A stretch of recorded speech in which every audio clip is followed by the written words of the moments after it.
Billionaire insults the black waitress in Japanese, stunned when she replies perfectly and calls him out. The rain drummed against the windows of Sakura Garden, Seattle's most exclusive Japanese restaurant, as 42-year-old tech billionaire James Morrison adjusted his Armani suit and glanced impatiently at his Rolex. He'd built an empire worth $12 billion, but tonight felt different somehow. Maybe it was the empty chair across from him where his estranged daughter usually sat for their monthly dinners.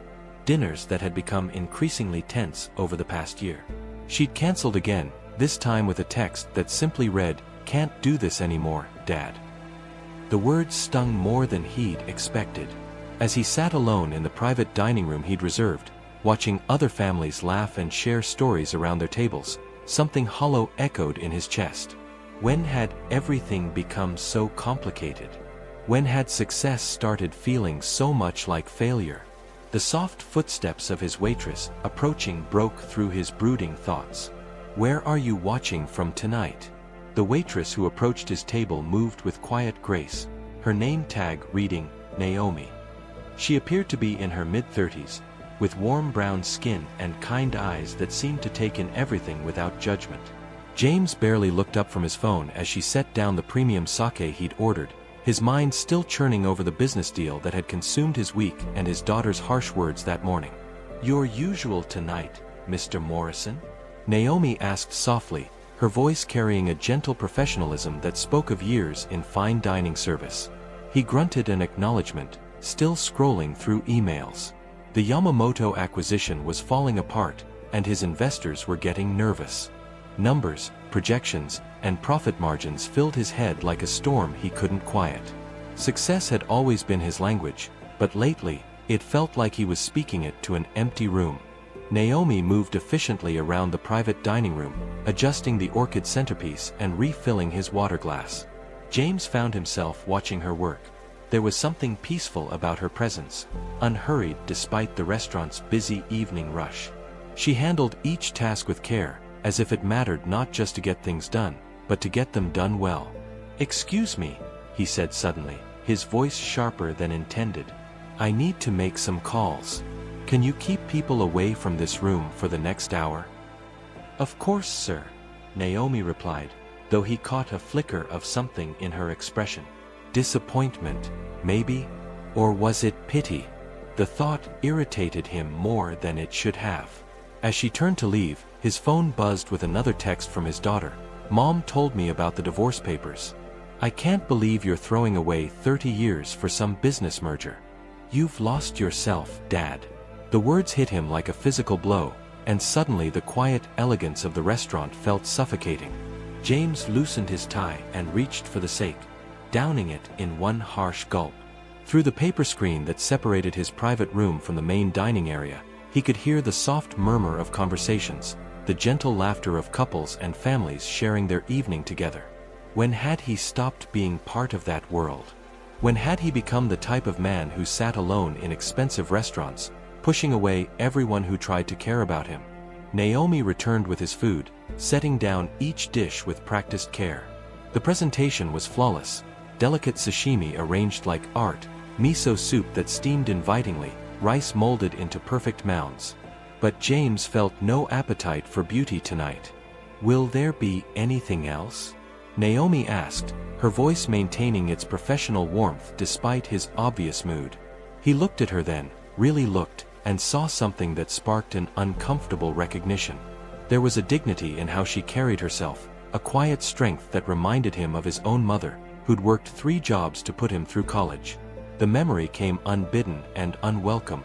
How had he forgotten where he'd come from? The question settled in his stomach like a stone, heavy and impossible to ignore. As Naomi refilled his sake cup, James's phone buzzed again. This time, it was his business partner in Tokyo, and the news wasn't good.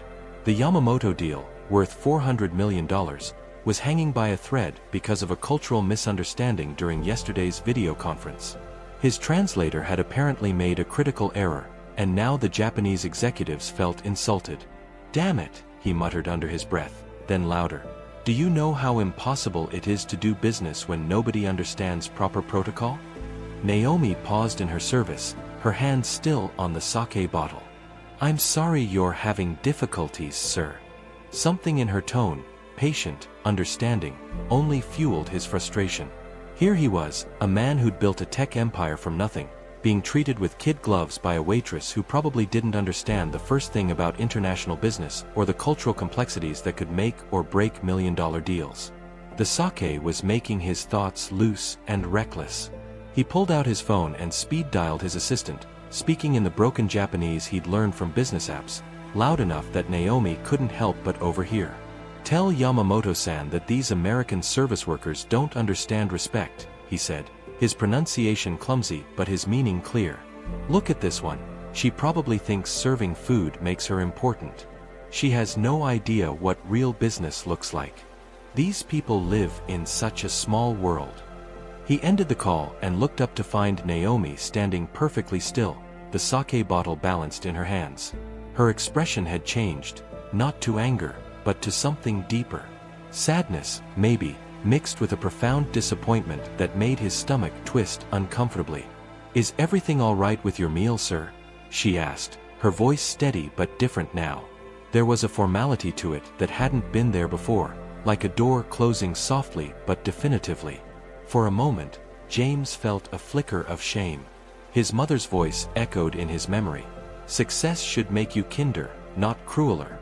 But he pushed the feeling away, clinging instead to his frustration. The business world was harsh, and sometimes you had to be harsh, too. That's how you survived, how you built something that lasted. Naomi bowed slightly, a gesture so naturally graceful it seemed to come from deep cultural knowledge, and began clearing his barely touched plates. As she moved around the table, James caught himself watching her again, noting the precision of her movements, the way she handled the delicate dishes with reverence rather than mere efficiency. "You know," he said suddenly, the sake loosening his tongue, "most people don't appreciate what it takes to succeed in this world. The sacrifices, the simple wisdom of her words caught him off guard, and for a heartbeat, he saw something in her expression that reminded him of his daughter, that same mixture of hope and disappointment, as if she was still waiting for him to remember who he used to be. The evening grew later, and the main dining room gradually emptied, leaving James increasingly isolated in his private space. The sake had done its work, and his tongue had grown looser with each passing hour. When Naomi returned to check on him, he was scrolling through photos on his phone, pictures of his daughter's graduation, her wedding, moments when she'd looked at him with pride instead of disappointment. "You know what the problem is?" he said without looking up, his words slightly slurred. "Everyone expects you to stay the same person you were before you made something of yourself. My daughter thinks I've changed, but she doesn't understand. You have to change to survive in business. You have to make hard choices." Naomi stood quietly, professionally patient, but James caught something in her posture that suggested she was truly listening, not just waiting for him to finish. "She says I don't respect people anymore," he continued, the words tumbling out like a confession he hadn't meant to make. "But how can you respect people who don't understand what it takes to build something real? Look around," he gestured vaguely toward the main dining room. "Most people live such simple lives. They don't carry the weight of making decisions that affect thousands of employees, millions of dollars." He took another drink and switched back to his butchered Japanese, speaking about Naomi as if she wasn't there. "This waitress, for example, she seems nice enough, but what could she possibly understand about international business or cultural nuance? Her world is probably limited to taking orders and cleaning tables. It's not her fault, but it's just reality." The words hung in the air like smoke, and James immediately felt their weight. Even through his alcohol-fogged brain, he recognized something ugly in what he'd just said. But before he could retract or soften his words, Naomi set down her serving tray and looked directly at him. "Yamamoto-san wa anata no taido ni shitsubo shite iru to omomasu," she said, her Japanese flawless, each syllable pronounced with native precision. "Kanojo tachi wa anata no kaisha to no kankei wa manashi shite iru no disu." James's sake cup froze halfway to his lips. Her pronunciation was perfect, her grammar sophisticated, her tone respectful but firm.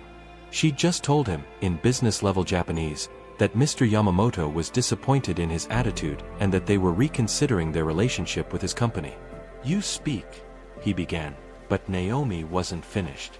I earned my MBA from Tokyo University, she continued in English, her voice calm but carrying an unmistakable strength. I spent 6 years working for Mitsubishi Corporation before my husband became ill. I moved here to care for him and support my family. This job allows me flexibility to be with him during his treatments. The room seemed to shrink around James. Every assumption he'd made, every casual dismissal, every arrogant word, it all came crashing down at once. Have you ever faced something like this? Let us know in the comments. I understand international business quite well, Mr. Morrison, Naomi continued gently. And I understand that success without respect is just sophisticated failure. Your daughter sees that too. The silence that followed Naomi's revelation stretched between them like a bridge James wasn't sure he was brave enough to cross. His face burned with shame so intense it was almost physical pain. In 30 seconds, this woman, this accomplished professional he'd dismissed as just a waitress, had dismantled every arrogant assumption he'd built about his own importance. He started, then stopped. What could he possibly say? How do you apologize for revealing the worst parts of yourself to someone who deserved nothing but respect? Naomi moved to pour tea, her movements still graceful but different now. Less subservient, more like an equal offering hospitality to a guest who'd forgotten his manners. My husband used to say something that I think might help you, she said softly, settling into the chair across from him, the chair his daughter should have occupied.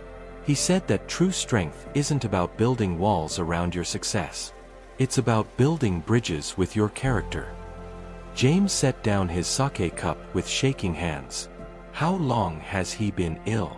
2 years. Lymphoma. Her voice held steady, but he caught the slight tightening around her eyes. He was a history professor at the University of Washington. Brilliant man, gentle soul. The treatments are expensive, but this job, it has good insurance, and I can adjust my schedule around his appointments. The picture was becoming clearer, and with each detail, James felt smaller. You gave up your business career to care for him. I chose love over ladder climbing, she said simply. Some people thought I was crazy to leave a 6-figure salary for restaurant work. But sitting with him during chemo sessions, helping him remember his own name on the bad days, that's taught me more about real success than any boardroom ever did. James thought about his daughter's wedding 3 years ago, how he'd spent half the reception on conference calls about a merger that had fallen through anyway. He remembered his wife's face that night, the resigned sadness that had become her default expression around him. Your daughter, Naomi said gently, she's not asking you to be less successful. She's asking you to remember that success should make you more human, not less. The words hit him like a revelation. All this time, he'd thought his family wanted him to shrink, to become smaller than his achievements. But they'd been asking for the opposite, for him to grow into someone worthy of the success he'd earned. I need to call her, he said suddenly. My daughter. I need to. But he stopped, looking at the clock. It's after midnight. She's probably asleep.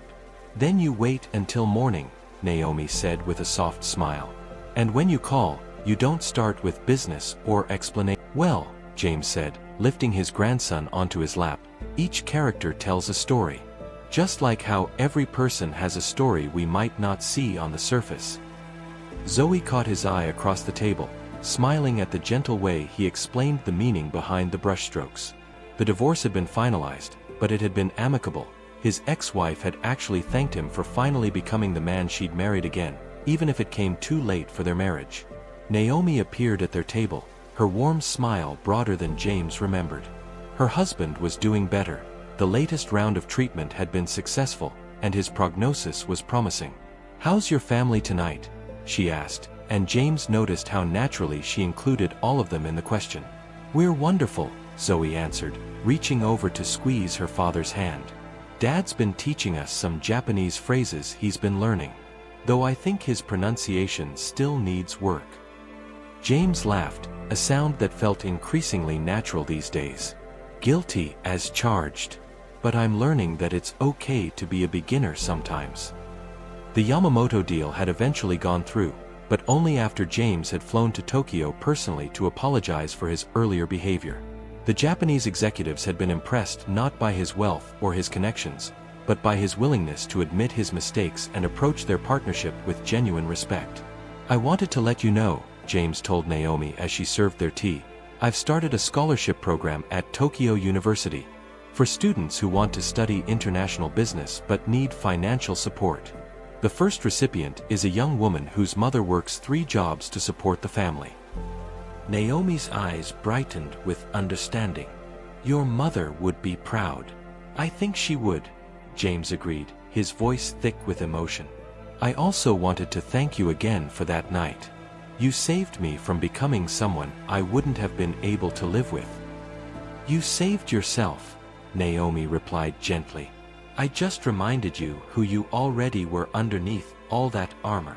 As the evening wound down and James helped his grandson with his jacket, Zoe pulled him aside.